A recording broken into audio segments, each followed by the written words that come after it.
সব মানে নিয়ে যাবে আমি ঠিক আছে আমি এরপরে তো আরো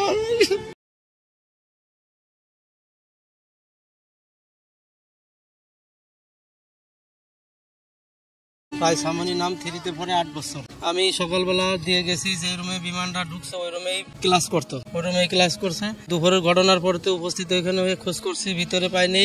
সব হাসপাতালে, উত্তরা হাসপাতাল, বান ইউনিট, সিএমএসএ সব জায়গায় খোঁজ করছি, কোথাও পাইনি। আপনাদের কাছে আমার আকুল আবেদন, আমার বাচ্চাটার একটু সন্ধান আপনারা দেন। আমি ঘরে যেতে পারতেছি না, আমার বাচ্চাকে আমি কথা বলতে পারতেছি না। আমার ভাইরা আছে সাথে, ওনার কথা বলতেছে। আমি আর কি বলছি, আপনারা একটু আমার সহযোগিতা করেন আমার বাচ্চাটারে পাওয়ার জন্য, একটু খবর দেওয়ার জন্য।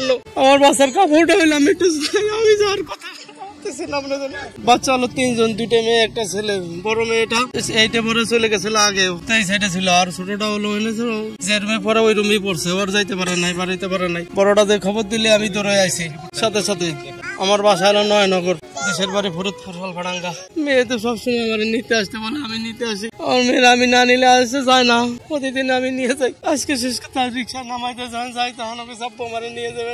আমি ঠিক আছে আমি আসবো, এরপরে তো আমার মিটারে না খাওয়া দিলে খায় না, আমি নিজে হাতে খাওয়াই দিই। কালকে রাইতে আমি শেষ খাওয়ান খাওয়াই দিচ্ছি, সকালে খাইতে পারিনি।